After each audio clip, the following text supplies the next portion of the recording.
Are we on? Om. Come a little closer, perhaps. Thank you. All right. Jai Ma, Jai Ma. Jai Ma.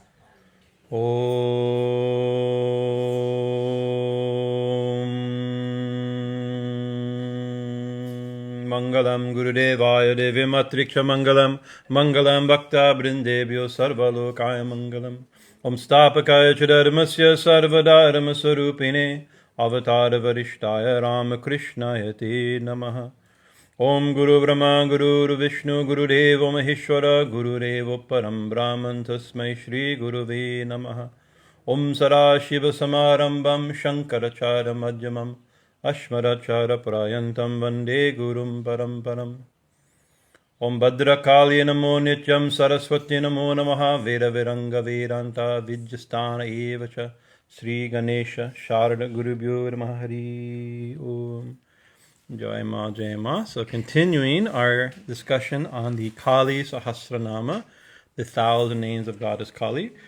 And we think we're on the names of verse 37. And we'll probably start on name 290 for those who are following. And last Saturday, we covered the last name of the previous verse, 287, Pativrata, she who observes the vow of a wife's vow to her husband. We talked about that, and then we said most of the time on sarveśvarī. Primarily sarveśvarī and sarva-mātā. And we spent a lot of time on sarveśvarī. We were talking on sarveśvarī is she who is the controller of everyone, of everything, right?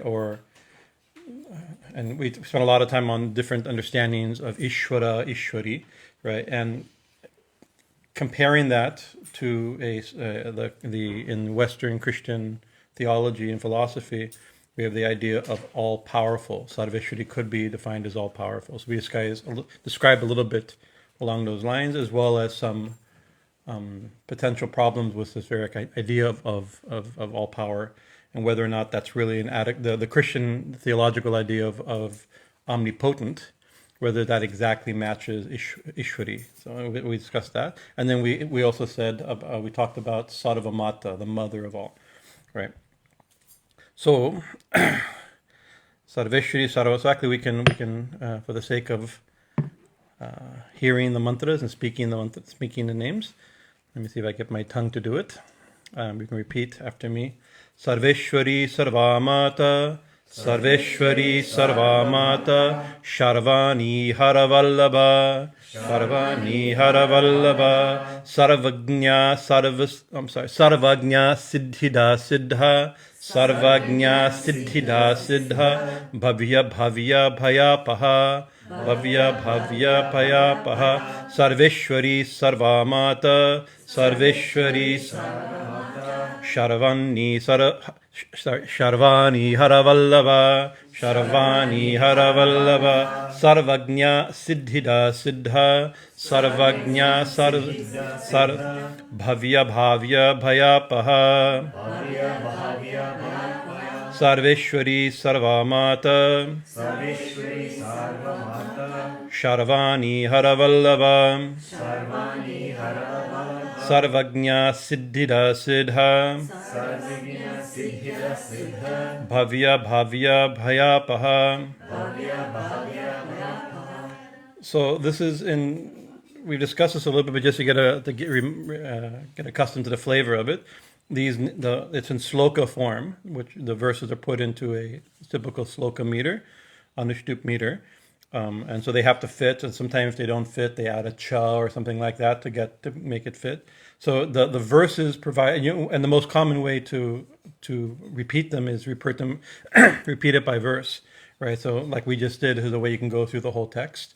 Before, as you walked in, we were listening to Anuradhapalwa reciting it this way. There's another, and so you can see, but you can pull them apart. What the names are, the names I gave you underneath. Sarveśvarī is one name, sarva-mātā another name, śarvāṇī, hara-vallabhā, sarva-jñā, siddhidā, siddhā, bhavyā, bhāvyā, bhayāpahā. And it can also be chanted in the form of namavali, right? Or in the form using the names with namaha, in which case the ending changes, right? Sarveśvarī becomes sarveśvarīye namaha. So you in the mantra, Om, and so this is one way to do it. Om sarveśvarīye namaha, Om sarva-mātā namaha, Om śarvāṇī namaha, Om hara-vallabhā namaha, Om sarva-jñā namaha, Om siddhidā namaha, Om siddhye namaha, Om bhavyā namaha, Om bhavyā namaha, Om bhayāpahā namaha. And this is way to worship it by offering. Often it's done with flower offerings, or kumkum, like this, or water offerings, like or even fire and ghee offerings in the fire. It can be done this way, in the Namambali form. Both have their potency. So we did sarveśvarī and sarva-mātā. Let me add long notes on those. So the next name is śarvāṇī. śarvāṇī. So this is a shared name, like many of these names, a shared name with other Sahasranāmas. In Lita Sahasranāma, this name is there, name 124. If you have a copy or a commentary, and there it's the most common way of traditional way of understanding this name is she who is the wife of Sharva. Sharva is a name for Shiva, and you see in this cluster of names in the previous verses, there's lots of these names. There's Rudrani, Ishwari, Sarveśvarī, Maheshwari. What's the other ones? Lots of these names where it's the consort. Usually it can be understood either the consort of that deity, Mahendrani, one of them, right? Upendrani, right? So it's the consort of Mahendra, Indra, the consort of Rudra, the consort of Vishnu. Upendrani means Vishnu. It means the consort of Vishnu. Means Vishnu. Upendra is Vishnu. Upendrani, the consort of Vishnu. And one thing we emphasize or put our attention to, that the Shakti or the consort of could also be the energy of that deity. Could be the consort of Vishnu, which means Lakshmi, or it could be in the Shakti of Vishnu. And the Shakti means wife also, but here Shakti means the energy, the power of Vishnu. So without the power of Vishnu, Vishnu can't do anything. It's not just his devoted wife, but his power, his very power. So we give in that dual understanding of the Shakti or the wife. So these verses have lots of those names get like that. Just like even like the last name we did is Sarveśvarī. So it could be if she is the goddess of all, or is she the wife of the god of all. Sarveshwara is a name of Shiva, right? So Sarveshwara means the wife of Shiva, who's the Lord of all. Or it could be she's the Lord of all. She's the Lord of all, the Lordess of all, right? The mistress of all, however you want to think. Right? So both those these multiple meanings are there. We should think about. So.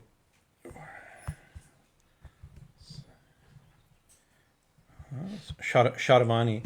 One translation that's available it says she who dwells in all, right? But I think that's a wrong meaning, right? I found some on some website of a link to a link to a link that maybe the sarva becomes sharva in a certain grammatical form, and I couldn't find it. And of course, my Sanskrit grammar is almost non-existent.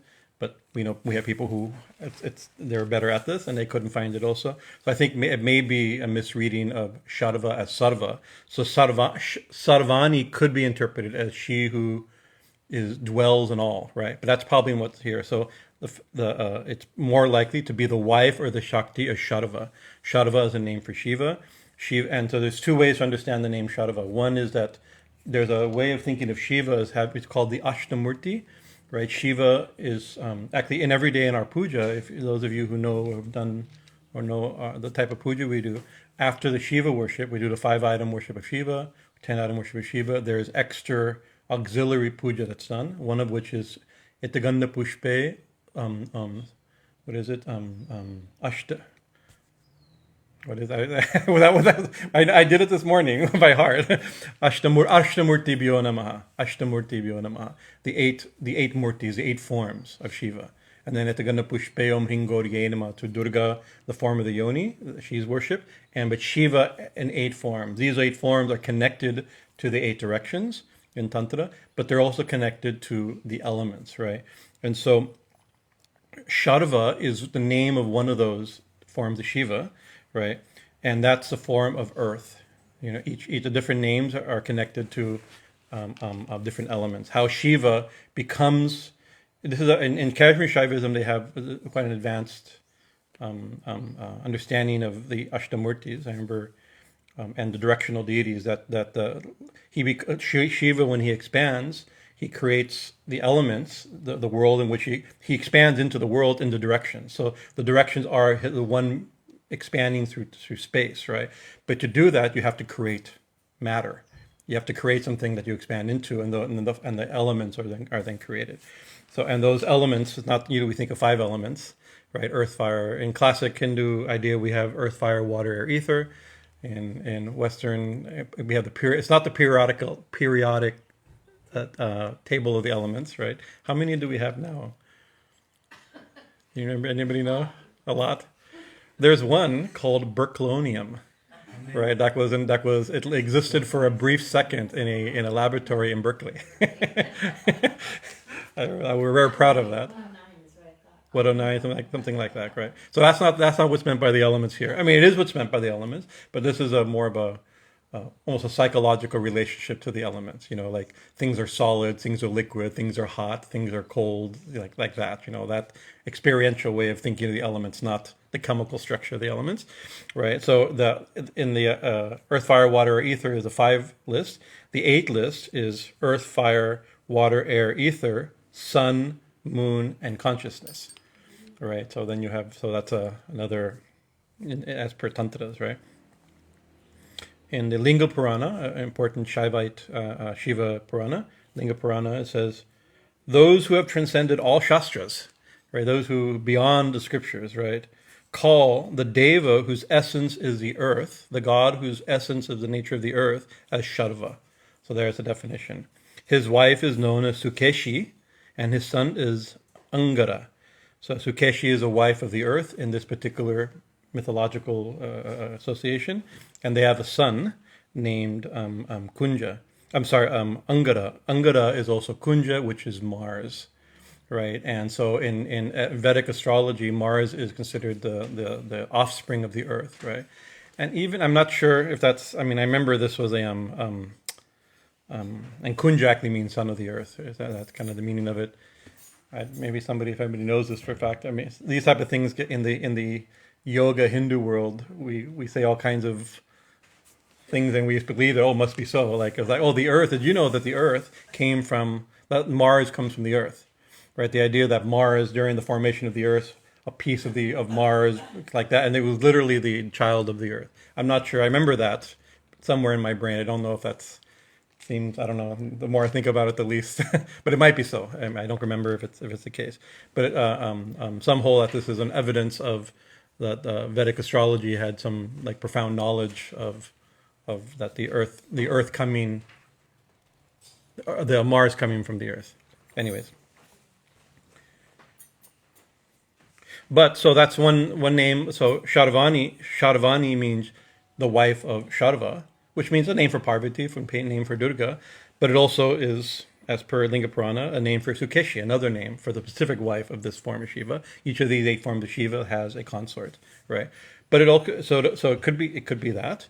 That's the meaning of the wife of Śarvāṇī, who's one of the Ashtamurtis forms of Shiva that represents or controls the earth, or who is the earth. Right. There could also be the Shakti of Shiva, the Shakti of Śarva, right? Which means without electricity, a light bulb has no power, right? So it's the essential thing, right? And in this Shakta perspective, you will see a lot of these names, almost all these names, are based upon this bifurcation, or this maybe not bifurcation.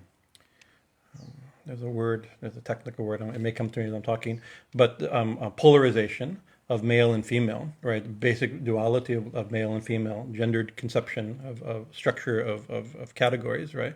Where you have Shiva and Shakti, Shiva and Parvati, like that. And then you have the Shakti and Shaktiman. If we go back, those of you who were here several weeks ago, we talked about Shakti and Shaktiman. Shakti is power, and Shaktiman, the wielder power or the powerful, right? Or you can also have this distinction as we move forward into knower and known, right? And experience and experiencer. All these type of polarized conception, a way of thinking, right? So a assumption in the Kali Sahasranāma and the tradition from the tantric Shakta tradition that the Kali Sahasranāma emerges from, right, holds that it's not you have Shiva and Shakti or Brahman and its power. Thakur also used that type of language, right? But you have Brahman and its power, and then there's a power that underlies both Brahman and its power, right? And it's a Shakta tradition which emphasizes and elevates the conception of Shakti, right? So, like we think, like in Vedanta, in Jnana Yoga practices of Vedanta, we make a distinction. We can make a distinction for analysis between the knower and the object of knowledge, for instance. We talked a little bit about that last week also. The difference between the knower and the object of knowledge, right? So you can say, Brahman. In Vedanta, you would perhaps say, right, or the self is a knower, not an object of knowledge, right? So anything you see is something separate from the seer, right? And therefore you see, and so everything we see is not us, it's something separate from us. We see a world, we're not the world. We can also see the body, we can experience and witness the body, we're not the body. We can experience the mind, we're not the mind. We can experience the changing of our emotions, we're not the emotions. This is a very classic methodology in Jnana Yoga, very classic practice.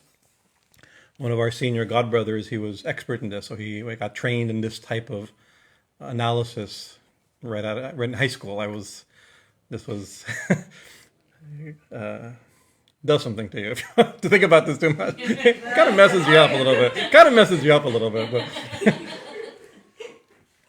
or it makes it clear. I mean, it's a valuable power. It's just, but then and the reason being is that like Brahman is the knower. One of the names coming up in the next name, I think, sarva-jñā. She's the knower of all. So she's the knower, right? Or the Atman is the knower, the witness. God, Brahman is the knower, right? And therefore not the object of knowledge, not the object of knowledge from this classical like sense. Or you could say other polarizations in Vedanta and Advaita Vedanta is between the subtle and the gross, right? So you can see, my consciousness is subtle, and the things that consciousness perceives is gross, right? So I'm the God, Brahman is the subtle, not the gross. I am the subtle, I am not the gross, like that. You can make those type of distinctions, right? So one way to make the description is between Brahman and Shakti, or Shiva and Shakti, consciousness and Shakti. So Brahman is the knower, and that which is known is Shakti.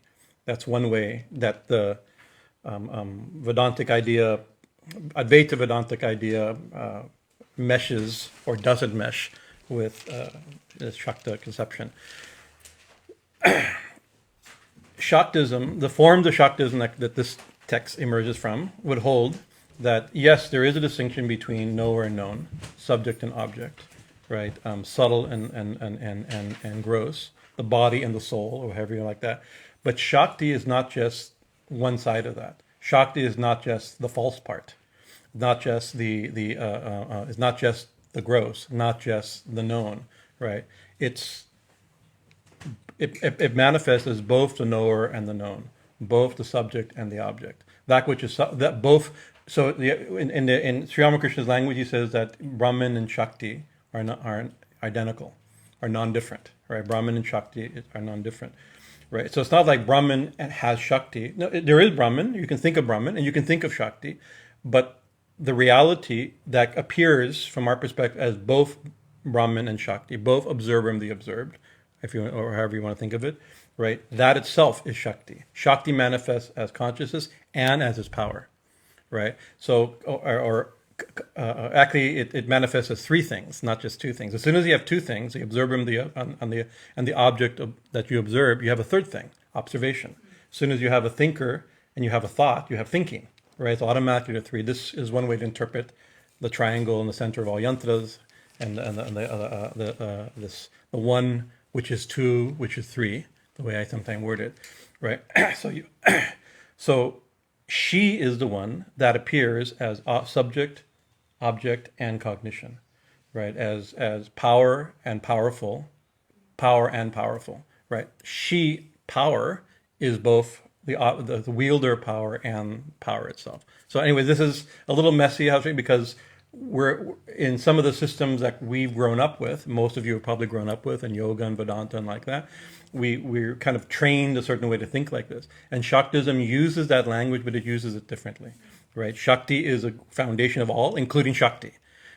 Shakti is the foundation of Shakti as well as the one who wields, and she's the one who wields Shakti, both, right? So Śarva is Shiva, Śarva is form of the earth, she is Śarva's wife, and she is Śarva's energy, and she's the reality that's both Shiva and his wife and his energy. She's a substratum reality. That's Shakti, right? Śarva also means something specifically, right? Besides, I mean, it's the scripture, the Linga Purana and other scriptures identify this name of Shiva is identified with this form of Shiva, right? But it also has a name. It means Śarva means like one who kills with arrows, right? So Śarva is a form of Shiva that fights with arrows, and there are stories about Shiva has many weapons. Where the most common one we think about is his Trishul, but he has all kinds of weapons. One of his weapons is arrows, right? And so the one who fights in battle with arrows is Śarva. So śarvāṇī could be the wife of the one who fights with arrows, or it could be she who fights with arrows. You can also take it that way, right? You know, I like that. This is directly her, not just. So, but it's plain. These names, I believe, by the cluster of names that we're in, are playing with these multiple interpretations, right? So, and therefore, it also means like the terrifier. So, if you know the Rudram, names in the Rudram there's names. I'm not sure. I think Śarva is also one of. I remember. If somebody starts chanting, maybe I can chant it. I remember. But there's names of Shiva or Rudra who fights with arrows, who fights with weapons, and then it's like, oh, you who fight with arrows, may your arrows never come to us, never point towards us. There's verses like that. And this is not a direct translation. I'm making up verses that's kind of are what I remember the translations are. But so śarvāṇī is that type of name, like Upendrani, Mahendrani, all these names. It's in that same category. So then we have something more overt. Hara-vallabhā. Hara-vallabhā. Hara-vallabhā. So this we're on 291. I'm going to take a sip here. So Vallabha, a simple meaning is one who is married is Vallabha, right? It comes from it's one who is dear, beloved, married. Right. So hara-vallabhā or hari-vallabhā, these names, or radha-vallabhā, gopi-vallabhā. There's names like this. There's mantras that have these names. You may recognize this name. Hari-vallabhā or hara-vallabhā is the wife of Hara, right? Or the beloved of Hara, or the sweetheart of Hara, or who is beloved from Hara. Right. So it means she who is married. That's a common meaning. So wife is a good name, but it comes from dear. So Vallabha could mean husband, a lover, a paramour, something. Gopi Jana Vallabha. There's one mantra, part of a mantra. I can't say the full mantra. You're not supposed to say the full mantra out loud. But Gopi Jana Vallabha is that there's like the paramour, the lover, the lover, right? Right. The mistress, Vallabha can have that meaning too, right? Beloved, desired, dear. It also has a meaning of supreme, right? And powerful, right? So there's some of the things. Favorite, right? So we talked about this bifurcation and all these verses of Shiva and Shakti, right? So here, hara-vallabhā, this is a classic example of it. She who is dear to Shiva, she who is beloved, who loves Shiva. That, a few names earlier, it was Patnivrata, right? The one who follows the vow of a wife, of to have only one husband, like this, right? So like that, she's in love and beloved and belongs to Shiva, they belong to each other. They're a couple. It's like this, right? So the idea of Shiva and Shakti, right? This primary polarity, implies a lot. And this is foundational to Shaktism. It's foundational to Tantra, right? That world is very one of the. I think you were earlier today. You were reading a list of characteristics, general family resemblant characteristics of Tantra in general. One of which is that it's bipolar or something like that. It visualizes the world as male and female, right? In these categories, right? As Shiva and Shakti, right? And so hara-vallabhā, one means they're married, they're in union, right? They desire union, or they're related to each other. And so you have this idea of the two that are in union, right? And what does union mean? We can think a little bit what union means, right? When you have a couple in union, what does that mean? It could be that there's that both are present, right? You have a husband and wife, a king and a queen, right? Or any couple, right? Any two things that mean, and to say that you have a couple of things. You don't have to have a couple as in a romantic couple. You have a couple of things, right? That means you have two things. You have two distinct things. So hara-vallabhā is one thing, is that there's two distinct things. Then you could also say hara-vallabhā is that actually the two things are actually one thing, right? There's actually the one thing appears as two things, right? Or you could say it's a mixture of two things, or a union of these two things, right? So there's another in Tantra and in non-dualistic form of the Tantra, when this language is used, there's also an idea that if you have two things, a union of two things, a mixture of two things, a balance of two things, this is all the language when we have two, right? Connection or an identity, it can imply that these two things there's a substratum which these two things are both manifestations of, just like knower and known, right? That Brahman or Ma is not just the knower and not the known, right? Ma is both knower and known. She is a reality that appears as both knower and known. So she's a reality that appears as both the two things that are in union, right? Brahman and so in Tantra, to be more very specific, is Brahman and Shakti. In Sri Ramakrishna's language, my Bengali is not great, but Thakur said, Brahmo o Shakti abed. Brahman and Shakti are non-different, right? So you could think, Brahman and Shakti are connected, or in union, or are both present. These are all ways you can talk about Brahman and Shakti, right? But Thakur says they're actually not different. They're the same. Actually, to specify, he says, Aki Bushtu, they're the same thing, right? We think of them as separate. We can think of them as separate, kind of. Right? We really can't. Then he gives examples. It's like water and its power and its wetness. You can make categories of water and wetness, or fire and its heating power, its burning power. But you really can't. You can't. But can you think of fire without its power to burn? No. The fire itself means its burning power. You can't think of it. So even if it says, these are distinctions that we make. We think of it in different things. But even we can't think of it as separate, right? We can think, Shiva and Shakti are separate, or Brahman and Shakti are separate, or knower and known are separate, right? Subject or object are separate, or gross and so whatever distinctions you want to make are separate. But we can't think of them as separate, right? Because they're the same thing, right? And so Shaktism starts with this idea that they're the same thing. Brahman and Shakti are non-different. Abed. Brahma Shakti Abed. And so we would hold, right? This is a foundational principle of Shaktism, right? And a foundational teaching of Sri Ramakrishna, right? The simple sentence. It's repeated a lot, right? Page after page in the Katamrita, you'll see whenever this topic comes up. This topic always comes up, and versions of this statement are always made, that Brahman and Shakti are non-different, right? How do you spell obed? Which comes from in Sanskrit, it's Abheda, Abeda.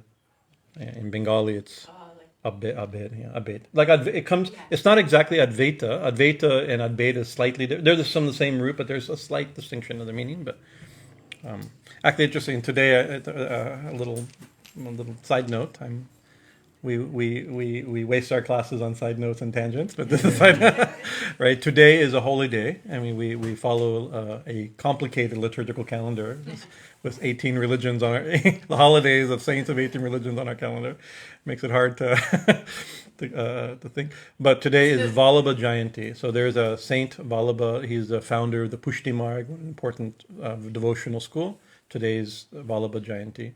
And Vallabha, he called his philosophy Shuddha-advaita, right? And so he was critiquing Shankara's Advaita, right? Non-dualism. He says Shuddha-advaita. This is pure Advaita, right? And the reason he said it's pure Advaita, it fits a little bit. We can appreciate. I appreciate the contrarian quality of these Vaishnavacharyas, right? Right. Actually, if you think of the great acharyas, you can list all the great acharyas. It's all Shankara and everybody who's trying to argue with Shankara. So he's one of the people that tried to argue. Shankara gave good arguments. It's taken thousands of years, hundreds of. We're still working on them. Right. He gave strong points. So he called it Shuddha-advaita, right? Because Shankara, he says, it's not pure Advaita, right? Why is it not pure Advaita? He has all these dualities between subject and object, and world and Maya and Brahman. The big one is Maya and Brahman, right? He says, so there's no Maya, right? Maya pollutes the whole idea of Shakti, so he said there's no Maya, right? There's only Brahman, and Brahman has become a real world. It's real jivas, right? So so this world really exists, and God really exists. And a world is also non-different from God that really exists. And we who are non-different, but not, we're not God, right? But we really exist. We're part of Brahman. So he gives. I mean, I'm overly simplifying without preparation. All the distinction of the different. I can get in trouble if I keep speaking. I'm going to get myself in trouble and get notes in the comments of the YouTube channel or something. People pointing out. Once again, Swami Bhajanananda shows no knowledge of the traditional interpretations of Vedanta. I just saw before sitting that today's Vallabha Jayanti, so I'm thinking. But the point is that the one, why make an artificial, the distinctions does not change the real reality of Brahman. So this is not exactly this, but it's related, perhaps. Another swipe at it. Right. So what's the next name? Sarva-jñā, right? Sarva-jñā. That jñā sound, right? We have in English, it cognates with things like knowledge, right? Gnostic, right? This type of stuff. That thing jñā there is right. So jñā means knowledge, right? To know, right? Jnana yoga, we say, right? The path of knowledge or the path of analysis, like that. Jnana, right? So sarva-jñā, she. This is in the feminine. The long A makes it a feminine. She who is the knower of sarva, of all, right? She knows everything, right? So like sarveśvarī, we played a little bit with the idea of sarveśvarī as the Western idea of omnipotence. So this comes close, but not identical to the Western Christian idea of omniscience. She who knows everything, right? Right, and we can see in our iconography, right? One of the ways you show in iconography, you show these theological, philosophical points in image. Like one of the ways you'd show really all power is to show multiple arms, right? That's one. I mean, there's many interpretations of multiple arms, but this is one of them, right? So one of the ways you show all knowing is multiple faces, right, or multiple eyes. Actually, the idea of three eyes has many meanings, one of which is that you see past, present, and future, the three periods of time, right? It also has yogic things of sun, moon, and fire, and the kundalini, and all this, Ida Pingalishim. There's all kinds of stuff to understand the three eyes, but one of which is that three eyes shows that he sees three different things, right? Or you have the idea of seeing duality through two eyes, and then unity through the third eye. Right, there's and then we have like the single, it's even in our money, right? The all-seeing eye, or like that of the eye of that God sees everything, something like this, right? Or from the many one, there's all kinds of things that are implied. I mean, this esoteric symbol, right? But it has multivocalic symbol, right? Right. So if the one who knows all. I mean, to know everything, to know all, is the definition of omniscience, right? Right. So in the Western conception of omniscient, the word omni meaning all, very similar to, actually, omni is very similar to sarva, right? It means all, and it means universal, right? And everything, right? Or a collection. It has all these, very similar to the word omni, right? Right. So so having infinite awareness, or infinite understanding, or infinite insight, like this, right? Or possess, these are classical definitions, technical definitions of omniscience, right? Possess of universal or complete knowledge, right? That means when you say God is omniscient, right? Right, we say that God knows everything, so that means God knows everything. So I was about to say including past, present, and future, but that may not be the case, right? In Christian theological abstraction, they come, if God knows everything, he must know he, they say he, right? We know the truth. Sarva-jñā, not sarva-jñā, right? So she knows everything, right? So does she know the future, right? Does that, so in some Christian theological forms, they assume he has to know the future, right? But that creates some potential little problems, right? We'll go back to that, right? But it means that he or she knows everything, or can see, is aware of everything that's happening, right? So that's something different than like knowing everything. Being aware of everything is different than knowing everything. So this jñā, have to think, and this jñā could be knowing. It could also just be seeing. Like in the Gita, it says chaitra and chaitagnya, right? There's a distinction between the field and a knower of the field, right? So that idea of knower, because here means the one who, the body is a chaitra, the field, and the self or the atman is the knower of the field, like what sees, is conscious of it. So it can be used both ways also. So that's important, right? But also another, yes. This is kind of a big question. Do you think there's a difference between awareness of all and love of all, or is there an intermingling there? Well, they may be the same thing, but they may not be the same thing. Awareness is because love is in a simple common use of the word, perhaps, is love is a way of considering something, a relational thing, right? Knowledge doesn't necessarily mean a positive relational attitude between things. It can be knowledge of something, right? But of course, in Christian theology, they also hold that God is all knowledgeable, omnipotent, all powerful, omniscient, and omnibenevolent, all loving, right? So that these are different propositions, right? And some people, actually a lot of people, I'll tell you, we run a seminary, right?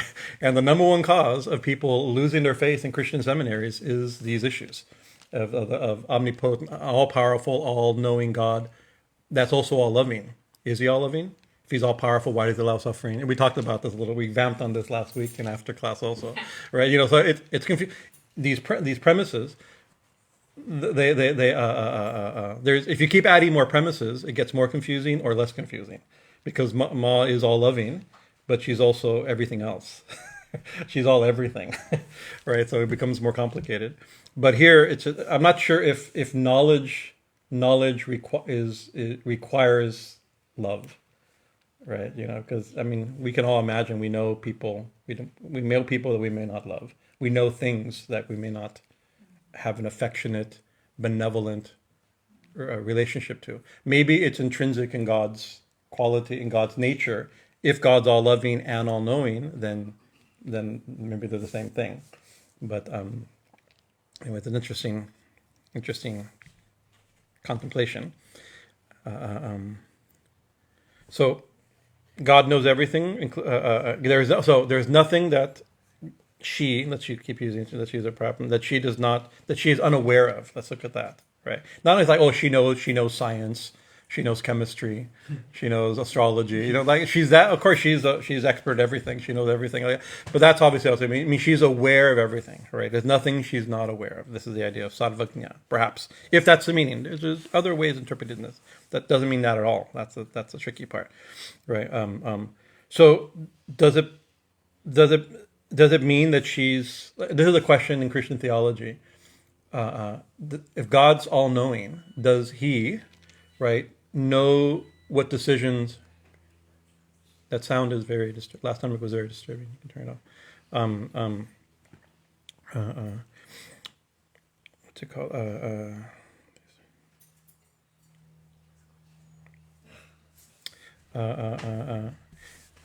Is she aware of decisions that? I mean, she's obviously aware of decisions you're making.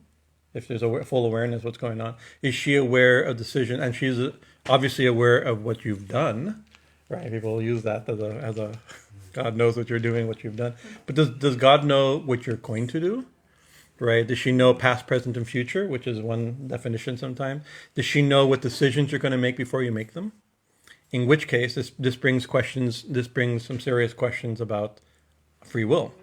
And back to the idea of omnipotence, right? So if God knows the decision you're going to make, then do you have any free will to make those decisions? No. And so they've been very sophisticated. I mean, it's mind-numbingly sophisticated, right? Some of the theodicies that come to work this out, right? And it was a personal hobby to study such things in my much younger days. So I don't have the brain elasticity anymore to do it. I have to admit, I only remember a few of the buzzwords of some of the arguments, right? I have to admit. But at one time I was on fire with these distinction of these arguments, so I still have some residue, traumatic residue of the discussion, right? They say, so they think, oh no, that you do have free will, right? Because it's a good thing for an all-loving God to give everyone free will. Because love requires freedom, right? But God also is all-knowing, so He knows what decisions you're going to make, right? And so it does get complicated for sure, right? There's another point of this is that it may not mean that at all. It does mean that. That's a simple devotional meaning. I mean, we're applying. Here I am applying 1800 years of theological speculation. Based upon Aristotle and Neoplatonism and things like that, on a name that probably doesn't necessarily have to relate to this, right? But it could just mean also if she's a knower of all, she's consciousness, right?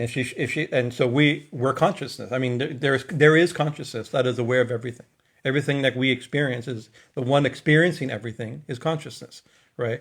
In which case we don't have to bring in omnipotence and knowing the future. It's like anything that happens within consciousness. There's a witness consciousness. Sarva-jñā, my initial, I'm engaging the sarva as what's it called? I'm engaging it with omniscience because I think it's an interesting topic of omnipotence and omniscience and omnibenevolence and in theological discussions, but it may not mean that. It simply means a very Vedantic idea that she is consciousness. She is the one that knows, right?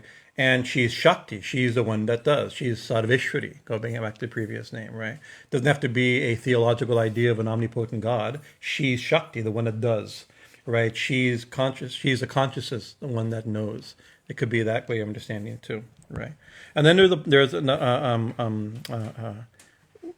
if we connect with this is back to the hara-vallabhā, right? She is Shiva and she is Shakti. She is Brahman and she is Shakti. She is Shiva and she is Kali. She is a subject, a knower, and she is a thing known. She's power and she's a powerful and the thing that which power acts upon, right?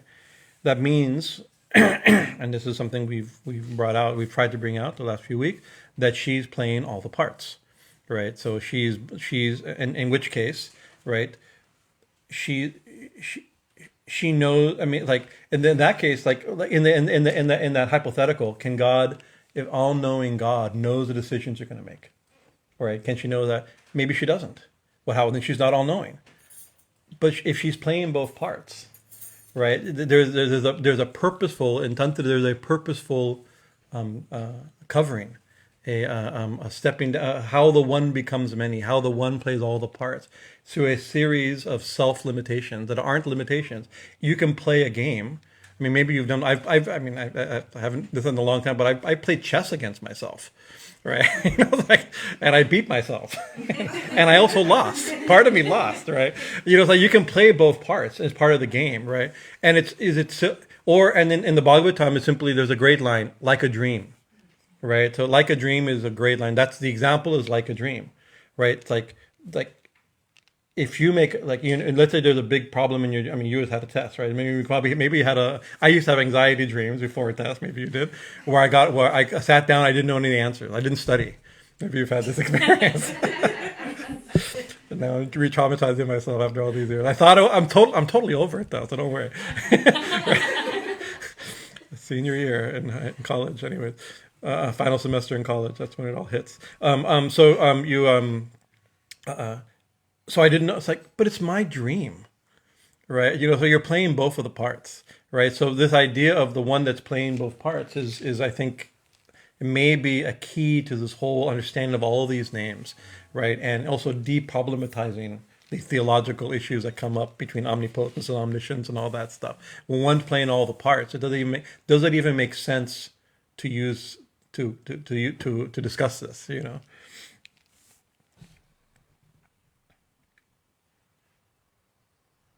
So in that sense, we were discussing something. I'm making this earlier today, and I was finishing my notes.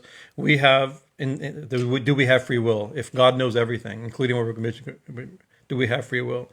Swamiji said we have free will in as much as Ma has free will, right? Yeah. So that's the thing. Does Ma have free will? Then we have free will because she's playing our part, right? And if we don't know what's going to happen, she doesn't. That's the part she's playing. She's playing pretending not to know what happens next, right? But anyway, these are what time is it now? Okay. So I think I was planning to. My idea was going to talk about the sarva-jñā, and then another section on the next name, siddhidā, the giver of siddhis. But I have pages of notes on siddhidā, so I think I'll stop and be a good boy. And Mon knew I was going to do it ahead of time, so she should control the whole thing. So she knows I'm going to do. So we'll end there for today. It's actually, like I said, I'm being good. I'm at 6:30, which is supposed to end. So next week we'll continue with siddhidā and siddhā. These two names are really interesting. About she who grants. Siddhi means perfection. It means powers. There's all kinds of definitions of siddhi. So I wanted to discuss the wide definitions of what siddhi means, as per different traditions, and what does it mean that she grants those and that she is those. So we'll stop. We'll do that next week. Are there any questions or comments, or pointing out that I don't know Shuddhadvaita Vedanta Vallabhacharya? Yes. Just a comment. That there's a difference between knowing and being aware of. And, Yeah. It is awareness within us and everywhere. And so Tantra Shakti, the freedom to do anything at any time is Ma's. Yeah. And therefore, like you said, our freedom. Yeah. And we're witnessing everything that unfolds. But it doesn't mean you know. Yeah, so the thing is exactly that. That's why the omniscience, which is a simple definition, that's an English. This is the problem when English translation. Right, a good English translation of sarva-jñā is omniscient, one who knows everything or knows all. That's omniscient, but that may not be what it is at all. It may not be the thing. It may just be that awareness and knowledge of something is different, right? And it's a very and we sometimes use both in common religious in our Hindu world is there's the witness of everything, the one who's aware of everything, our conscious of it. But we also say, what is it? Majane. That's a common thing in Bengali devotional culture. Like anything, oh, ma jane, ma knows. Right? So if we don't know, ma knows. Not just that Ma's aware of everything. There we play a little, it goes a little bit into the Ma knows what the truth about this is. I don't know. Ma knows. Right? I like this idea also, you know. Ma knows as we know. Ma as well. But actually here it's saying, but I don't know, Ma knows. Right? You know, there's that play in, because this is in the devotional world. Play, but that's that, Yeah. limited doing, Yeah. that limited sense of self. Yeah. Compared to the expanded sense of Yeah. But also in this, that's excellent. But also in more simple devotional language, right? You know, it's like I don't know anything, Ma knows everything, right? You know there's that flavor to it also. Yeah, the playing apart. The Kashmiri Shivas inside of the room over there. You're right. I don't know, Ma knows. Ma gane. You may be right, but I don't know. Ma knows. Jai Ma, Jai Ma, Jai Ma, Jai Ma. Anything else? Any other? No is a good answer, you know. It's the best answer. Any questions? No. Excellent. Okay, well, so next week we'll continue. Let me go back to our verse here.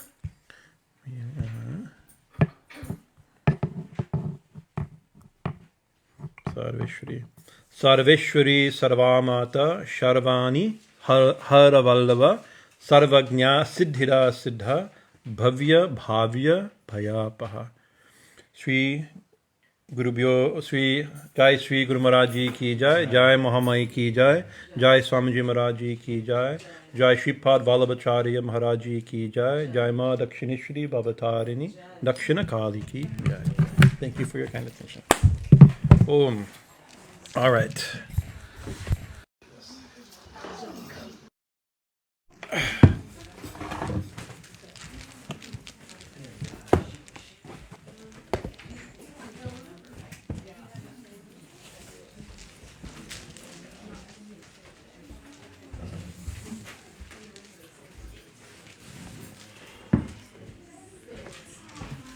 Hare Ram.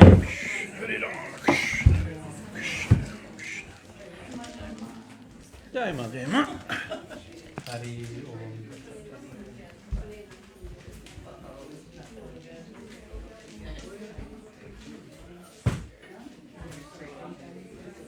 Om Ram.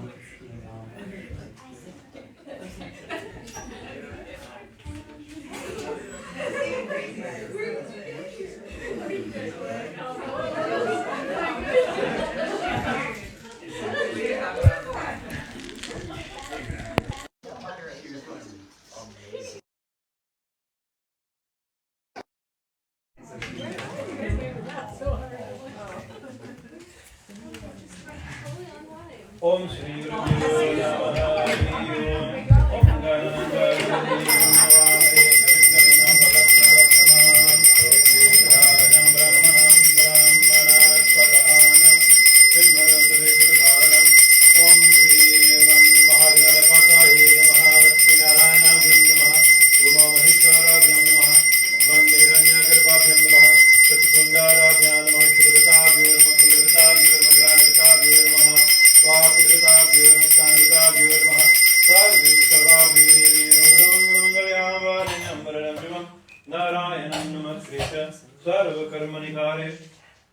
Om Sarashusamarambam Shankaracharamatamam Ashvaracharaparayantam Vande Gurum Paramparam Om Aimat Om Vishnu Om Vishnu Om Vishnu Om Dar Vishnu Param Param Sarapashanti Surjiva Shakradadam Om Abhavitru Vitrova Sarvavaskungato Viva Yashvara Kundari Kaksham Sabhaya Vayadra Suchi Sri Vishnu Sri Vishnu Sri Vishnu Om Idam Naivijam Mahakala Sahita Om Kring Smadakshana Kaligaya Veervidam Pana Durgam Om Kring Smadakshana Kaligaya Devye Namaha.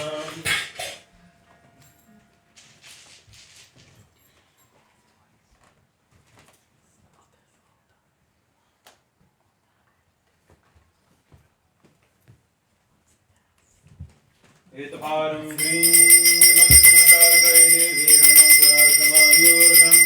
Om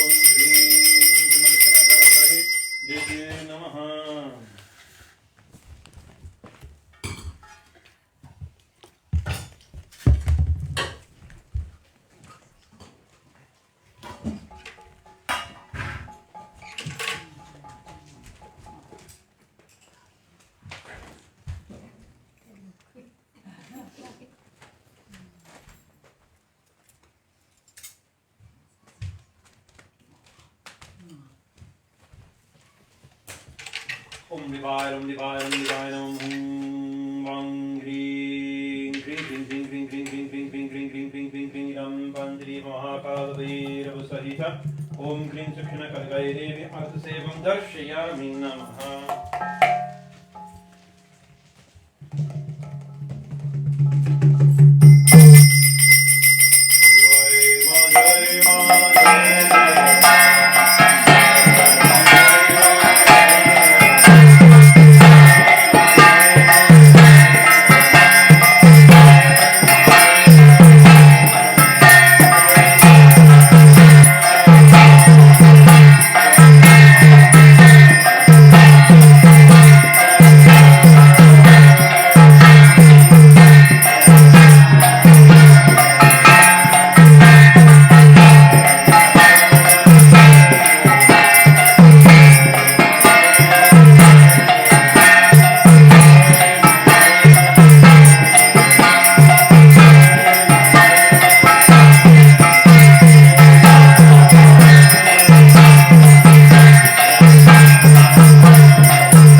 जय भगवंत रामकृष्ण परमहंस देव की जय जगन्माता श्री शारदा देवी की जय युगाचार्य स्वामी विवेकानंद महाराज जी की जय पूर्ण तीर्थरक्षणेश्वर धाम की जय पार्वती पतये हर हर महादेव।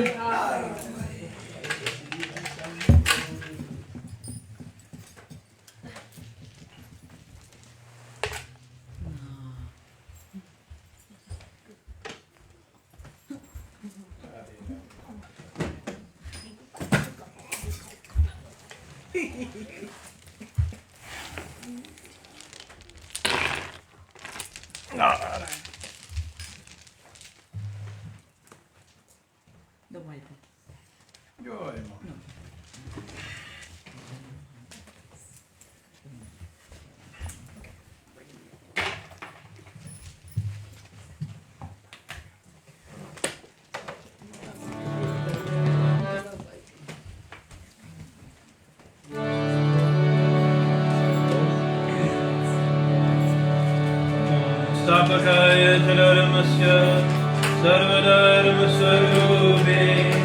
अवतारवरिष्ठाय रामकृष्णाय नमः। ॐ जननीं शरणं देवी रामकृष्णं जगद्गुरो हरपद्मे तयोस्ते प्रणमामि। हे कृष्ण करुण सिन्धु दीनबन्धु जगत्पते गोपीश गोपिकाकन्द राधाकान्त नमस्ते। तप्तकानन गौरङ्गी राधे वृन्दावनेश्वरी वृषभानुसुते प्रणमामि हरे। ॐ नमः शिवाय शान्ताय करुणाकराय जये निर्यामि चत्मानं गतिस्थं परमेश्वर। काली काली महाकाली काली के परमेश्वरी सर्वानंदकरी देवी नारायणी नमस्ते। जय नारायणी नमस्ते। जय नारायणी नमस्ते। Shri Ganesh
That's the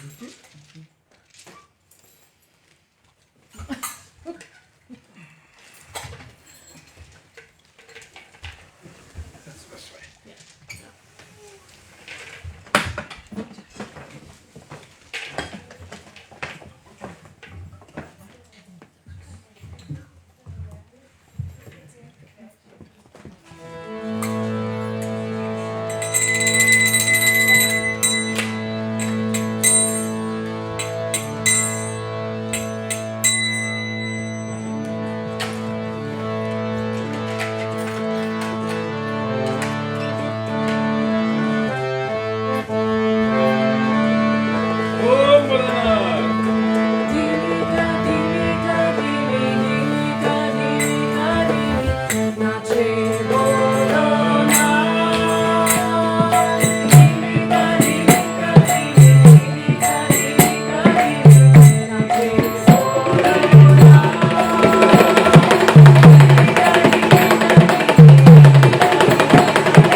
Om Bholenath. Bom, Hare. bom. Hare.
Srishti Sthiti Naşaram Shakti Bhute Sanatani Gunashraya Gunamaya Narayani Namostute Nagatani Narata Parivana Parayane Sarva-jñā